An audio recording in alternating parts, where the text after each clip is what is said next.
Here we go. Big story of the day. Ba-ba-ba-bam. Jeremy Boring steps into a new role focusing on entertainment. Little weird that he's doing that. Now, Axios.com tells us something a little different, that he's just stepping down. Jeremy Boring, co-founder of the Daily Wire, stepping down from his role as co-CEO to focus on creative properties for the company. He told staff in a memo obtained by Axios on Tuesday. There's some smart people in my chat room, guys. I want to ask you, do CEOs just step down? Do they just leave? Did they just send a memo out one day? Hey, guys, I'm leaving. Good luck.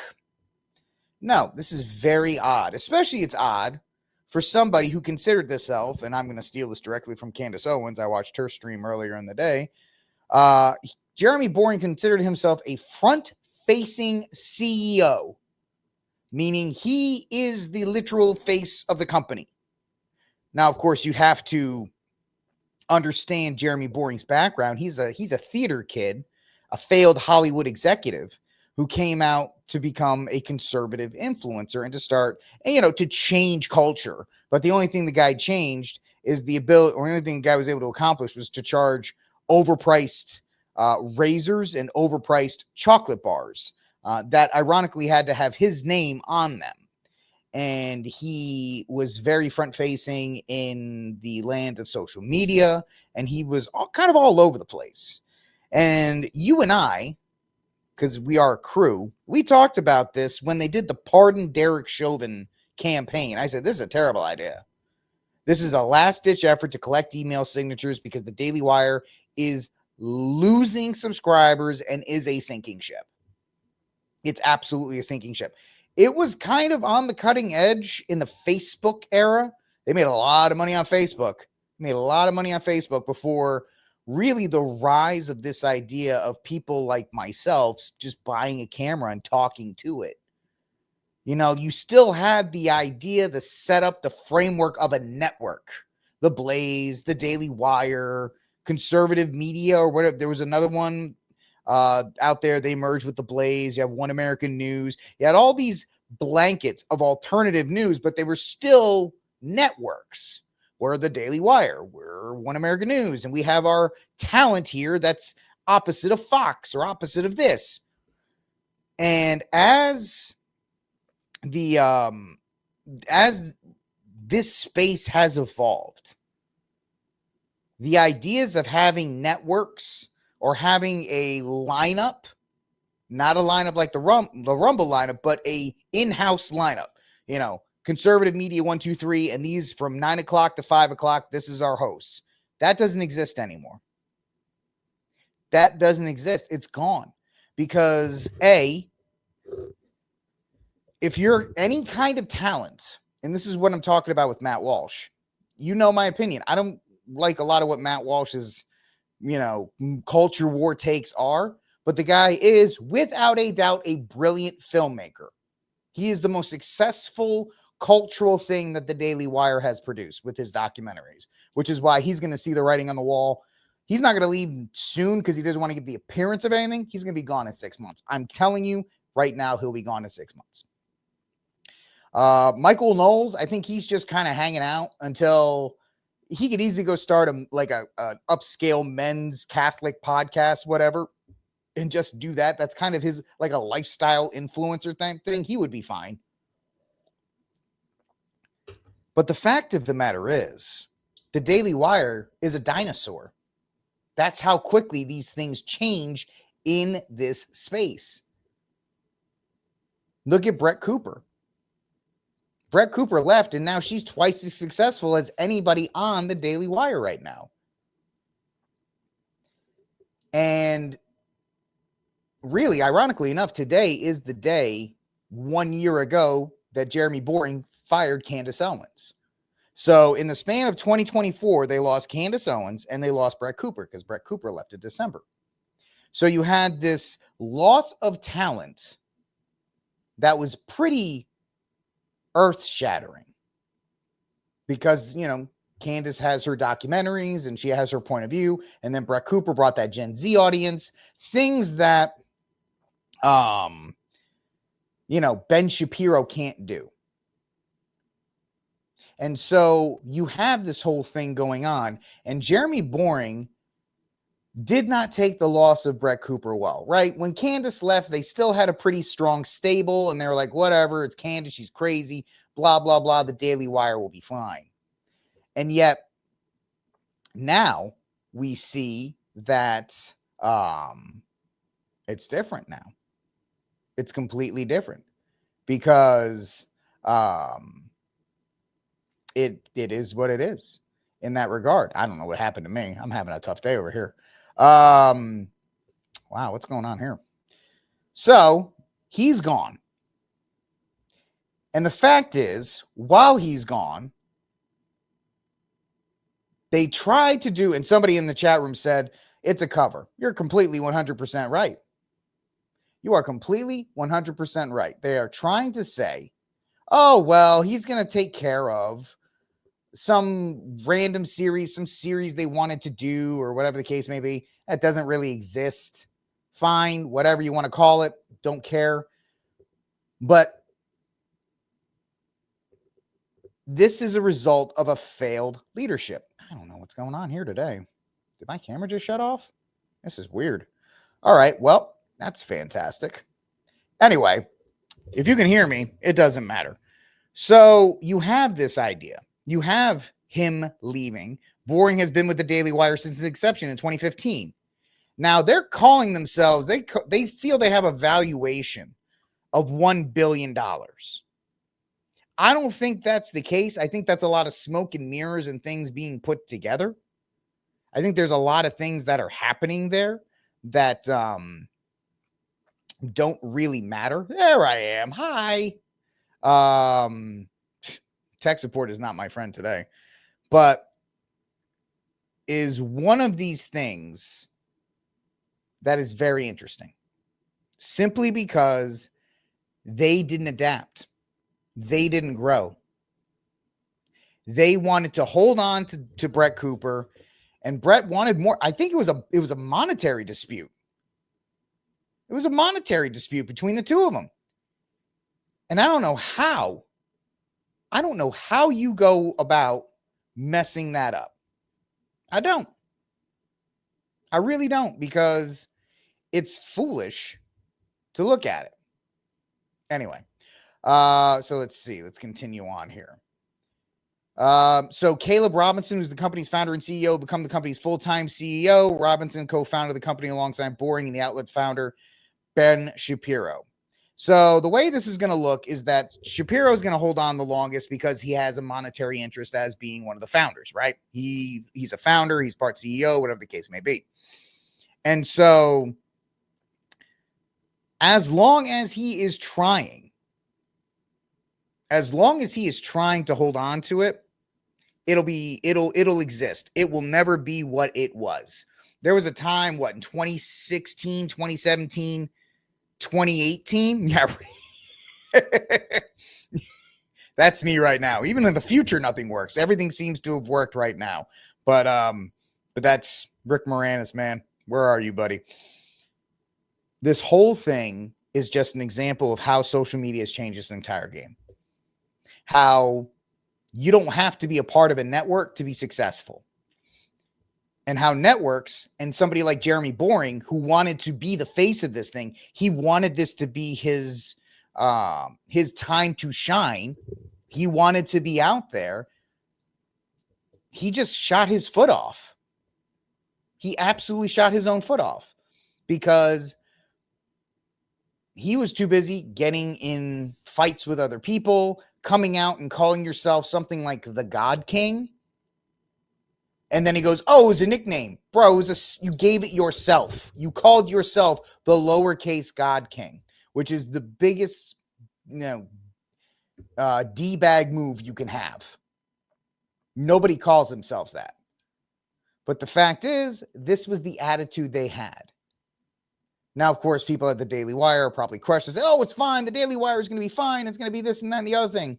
But we saw the cracks with when Cooper left, which, by the way, real quick, this is Brett Cooper's response. She tweeted this out. So, ironically enough, who won that bet? Brett Cooper did. Jeremy Boring thought he knew better. In this case, he did not. So you have this statement that was put out by the Daily Wire. And we already read all this. Let's look at what Ben Shapiro was talking about. Right? Now, apparently, this Pendragon series, we'll talk about that in a second. They asked Shapiro what his thoughts were. And this paragraph right here is very interesting because as we saw in this, he's going to step down and he's going to be a part of the company's, he's going to be an advisor. He's going to be an advisor to creative projects, right? The Pendragon series and other stuff. He's going to host their backstage show, which I think is just a contractually obligated thing. They probably they have to do one a week. So as soon as that contract's up, he's going to get dumped out of that. Nobody watched that anyway. The Pendragon series or whatever their medieval series is that they produced, that supposedly has been done. So that's going to get released soon. It's just very strange that one day he goes, yeah, I'm done. And the co-founder, he's going to take over, but I'm still going to be around. But there's a lot of people talking around the interwebs and they're giving their own opinions. And this is just one of them. Going bankrupt, allegedly. Jeremy Boring is officially out as CEO. That's right. The self-proclaimed God King of the Daily Wire is at the heart of so many scandals. And yes, he is self-described as the God King. And the email just went out today internally that he is. I didn't want your audio anyway. So yes, that's a very interesting thing. I bet you that's probably one of the reasons why he's getting booted out.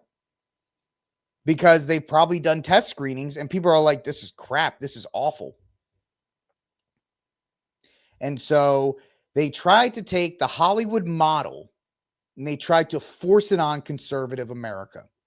And it just didn't work. So Shapiro had to say, Jeremy's hard work and brilliant leadership have been indispensable to the growth of this company from an idea to the largest conservative digital media country in the country. That's not going to be for long. They can claim that with podcasts and all these other things, but this ship is absolutely sinking. I mean, if you look at the way that Brett Cooper's show used to go from 500,000 to 1 million views of the comment section, which was her show, to now they're barely getting 20. And I'll talk about this after I get this part done. Jeremy is a tremendous talent. We're thrilled to get even more out of his creative focus in the business as we head to the next phase of expansion. We can't wait to see what he does next. What do you mean you can't wait to see what he does next? Isn't he part of your company? That's very, that's lawyer speak for, yeah, this guy's not going to be around longer. We can't wait to see what he does wherever. I think, yeah, that was an AstroTurf. That was just a troll, the Snow White movie that's going to bomb this Friday. So it's going to be interesting in that regard to see that. So yeah, you have Jeremy Boring. He's leaving. So Boring says he's going to be with the company in the advisory role. Now, advisory role is a very interesting thing. What is he advising? Is he the head of creative development? Is he the head of digital marketing? Is he advising over what? He's just an advisor. That's just a nice way of saying we fired him, but we're going to phase this firing out. You see this in corporate America all the time.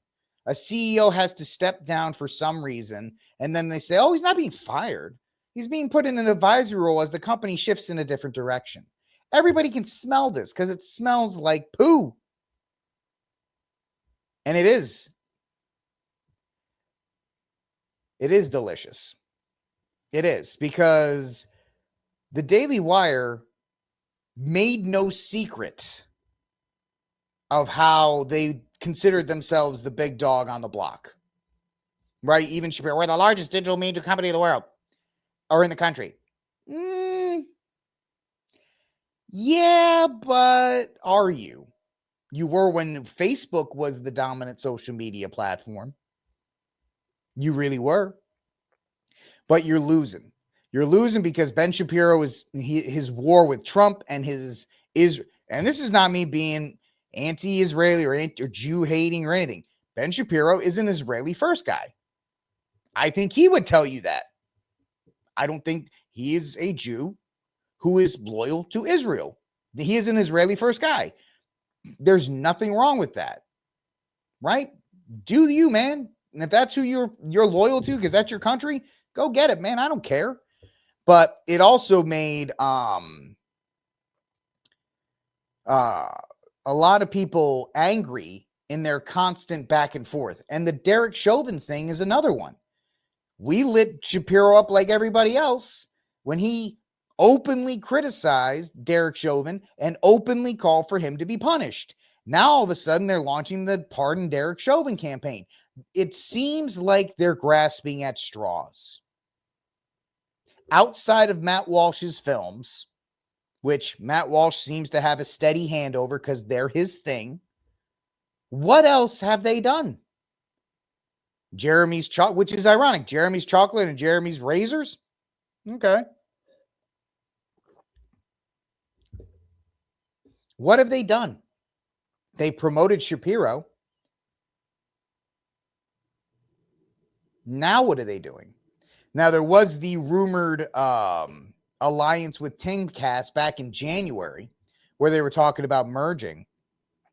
I think that was a desperate attempt to get some new life into the company. I don't think it was a monetary thing. People are looking at it from the monetary angle. I'm thinking of more of a relevance thing. And you're going to say, Rick, how can you say the Daily Wire needs relevance? They've got Matt Walsh and Michael Knowles and Ben Shapiro. Yeah, but if you look at them, they have a very niche audience, and their wars with Trump didn't help. And their stunningly bad takes in the culture war over and over and over again. And this is where I get Matt Walsh annoys me because of the way they try to promote things and the way they try to be a condescending voice to the masses. And that's not Matt Walsh. You can tell Matt Walsh is not good in that role. He's great as a filmmaker. He's a great eye for film, and he knows how to tell a story. In the culture war stuff, he just stumbles. He constantly doesn't have the right take, which I don't know what the right take would be, but he always seems to be on the opposite side of it. Knowles just seems like he just wants to smoke cigars, drink bourbon, and read books all day. And you know what? There's a niche for people who want to watch that. I don't have no problem with Walsh or Knowles. Andrew Klavan? What does Andrew Klavan do? What does he do? I don't know. I don't think you know either. What is one thing that the Daily Wire is known for being on the cutting edge with? I don't know. So it's interesting. After Tim Pool made the announcement that they weren't joining with the Daily Wire, he's kind of distanced himself from them. He's kind of focused on his own thing. They were really close for a while. They were going back and forth and hanging out. Now they're not. That could be one thing or another. It's just me observing from afar that, they're not as closely aligned as they once were. Everybody seems to be turning their back on the Daily Wire because everybody can smell what's happening. And so this seems like one last desperate attempt to get rid of the guy they feel is the reason for their struggles. He was the one that had that terrible interaction with Candace Owens, right? That was a terrible way to let her go. Whatever you think of Candace, she's a talent. You can see that on her own. She pulls in pretty high numbers. And she's a force in the conservative space, whatever you think about her. Brett Cooper, destroying it right now. And of course, if you remember, there was the issue that Steven Crowder had with the Daily Wire when he left, I think, the Blaze, because he was a part of the Blaze. And then he was a free agent for a while, and he kind of flirted with the Daily Wire. And then he exposed the Daily Wire for kind of having ridiculous talent contracts. So then he just went with Rumble. So the Daily Wire proves that networks are done. That that in the future of news or coverage or political talking heads, as soon as the cable generation dies off, it's just going to be independent people like me. Hey, man. I think she's a talent. She's got something that, some people have it and some people don't have it. She has it. Why? Who knows? But she knows how to work it. Yeah, they were both wrong. I don't think there's anything wrong with that statement. I think, they were both wrong. But it is what it is in that regard, showing what it can be. So yes, that is the Jeremy Boring saga. He is gone. He is no longer a part of the Daily Wire. And I think it's a prelude to the Daily Wire collapsing this time in 2026. Yes. I don't think the Daily Wire will be anything close to what it is. Matt Walsh will be gone. Knowles will probably stick around because he doesn't care. He's just like, hey, I'm doing my thing. Maybe Klavan will, but its relevancy will be Ben Shapiro, and Ben Shapiro is losing the influence that he once had in the space. So it's very interesting to see this go the way it has.